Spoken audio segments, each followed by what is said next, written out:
Hello and welcome to week 6 in developmental psych. And what a weekend it was. I was at the Trek Across Maine. I did the bike ride for the support of the American Lung Association. It was fun, wet, and cold. And I'm exhausted. But like a trooper, I'm here with you today. A little late in my video making, but I had to sleep a little bit. So here we are, Chapter 6, Adolescents, worthy of an entire course in itself, I will say. But here we have just one little chapter to look at it and trying to cover a lot of stuff going on. Also, a tad bit of myth busting in terms of the storm and stress stuff. Make sure you read all that. Make sure you dive into the material. Understand that actually a lot of the stuff that adolescents go through is very normal. It may appear as adults, we might look at it and say, this is abnormal. As an adolescent, some of you may still be adolescents or young adults, and you might, what's abnormal about what I'm doing? It seems pretty normal. People talk about times being different, and in many ways, the differences are superficial because the underlying development is the same. So the brain is not developing in any sort of different way. It has different challenges, of course, but every generation has had those challenges. And every generation has had that perspective that there's something wrong with teenagers. They just go off the rails after a while. That dates to ancient Greece. There are ancient Greek writing talking about the frustration of adults to teenagers who talk back, don't follow the rules, think they know everything, all the same things that you would hear in a modern day from the ancient Greeks all the way up to today. That perception of this being a rough time signifies there's some very, very important development going on, and that's what we're going to be looking at, is that underlying change that is happening among these people. Now, in the first discussion, which I think I'm going to do away with next time, it's a good discussion, but I think I actually want to change it to something else. I'm going to work on it. But in the meantime, we're stuck with it. And that is the research that's being done on the brain and development, essentially the connection between the limbic system, emotional reward system, and the prefrontal cortex, executive functioning, decision making. That connection develops during adolescence, so there is some talk and certainly some evidence that individuals who do not have that connection quite there yet may actually, according to the law, not be culpable for crimes. Now, what culpability means, there's guilt, you did it. Culpability is, you never hear of that. You hear about people being guilty, but then there's another declaration that they were culpable, meaning they were conscious of what they were doing and its consequences, and therefore they're culpable for that crime. That piece has a lot to do with how people are imprisoned, how do we keep them, whether we're going to try them as an adult or not, those kinds of decisions. Let's have a discussion about culpability, the adolescent brain, and the law. That's our first discussions. Then I introduce you to David Elkind, one of my favorite, right with Erikson and Piaget and Freud, actually. Some of my favorite people. You have David Elkind, who's still with us. David Elkind, last I heard, he may be retired by now, but last I heard he was the head of the psychology and mental health aspect of WebMD. So he was the editor of whatever goes out on WebMD. So pretty good guy to have there. And he introduced this notion of adolescent egocentrism and the different aspects of that. Adolescent egocentrism can be described as a characteristic itself, but it's also an umbrella term for the others, the other characteristics such as the sense of importance, the sense that everybody's watching them, that they're on stage, the imaginary audience, those kind of things all fall under that umbrella. So read up on that, and I want you to give examples from your own adolescence.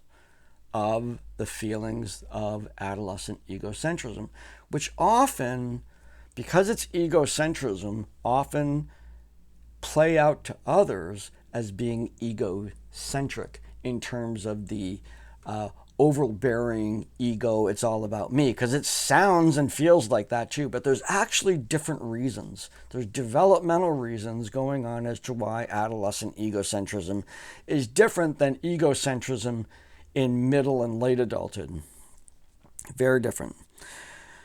Now, the quiz actually pertains to some of what we are going to be discussing in discussion A, chapter 6, discussion A. I'm asking about that prefrontal cortex to the limbic system connection. Here we look at prefrontal cortex development and perspective taking. You're going to answer a question related to what is the relationship between prefrontal cortex development and the capacity, the ability to see things as they would affect others. You can tell these are related. I'll leave it at that. And finally, for the assignment, kind of a big week here. There's a lot of material I want to cover. Again, I introduce another one of my favorite, if not my favorite, researcher. If alone because he's Canadian. I'm Canadian, and so is he. So I introduce you to the identity statuses.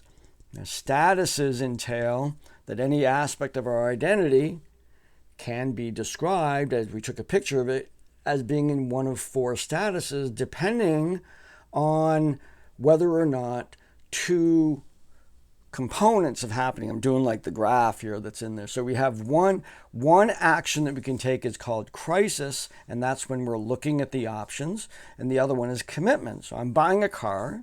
Let's say I don't need a car. I'll do it this way. I don't need a car. So I'm not looking for a car. Ooh, I'm always looking for a guitar. I'm not looking for a car. So that's actually diffused. I'm not looking, I'm not interested, I'm not picking, whatever. Then my car breaks down, and now I'm looking for a car. So I'm in moratorium, meaning I'm in crisis. I'm actively looking for a car. And then I have but let's say I don't have a lot of money and I'm frustrated. I'm looking around, and then I have a relative that says, "Hey, I have this old Beetle that's still running. You can have that." And they just send it to me, and it's the car right in front of me, and it's like, well, I wouldn't have picked this, but I guess I'm going to use it. That's a little bit of foreclosure. It's the car I have. Someone gave it to me. I'm not going to go spend money. Feel a bit like I didn't really have a lot of choices, but I'm committed to using that car. Let's say I save up my money some more, and now I go shopping again. I want to get rid of the beater. I'm in moratorium again. I find the car that I want at the payment I want, and I buy it. I get into achieved identity. So you just take any piece of your decision making, and you can kind of go through that pathway. And what I want you to do is I want you to consider an aspect of your identity that is in the achieved status. You're done. You're achieved with that, at least for now, unless something comes along that changes things. Right now, you're achieved. And I want you to tell a story about how you came to that point. And in that story, I want you to use the words diffused, moratorium, if or whatever could have been foreclosed, and then finally achieved identity. And maybe you went back and forth like I did with my car. Went shopping first, couldn't afford it, ended up using the beater. Then I went back into moratorium till I finally had my car. Now that car something might happen to that car. Let's say it gets stolen. I go into crisis again. You can see how that's a useful word. I go into crisis looking at the options again. That kind of thing. Great theory for describing how we actively engage in constructing our identity, which is both a training and a book that I'm working on. Puzzle Pieces is based on a constructivist view of the development of our identity over time, principally based on this particular theory. All aspects of our personality and identity being in some status or another. Different parts of our identity can also be in different statuses. So my job status might be achieved, but my retirement planning is still pretty much diffused. I haven't thought about it a lot. That's not true, but could be. There's different parts of my identity, and who I am at the moment might be in different places. So I'm asking you to take one aspect of your identity which is in achieved status, and I want you to tell the story and cover all your bases. Cover the other three, and then what happened to make you achieved. So you're telling the story of the development and your construction of that identity, that piece of your identity, using this theory and the terms from this theory. I should be able to read that story. In fact, let me tell you this. Every time you use one of those words, make it bold. Or you can make them titles of sections.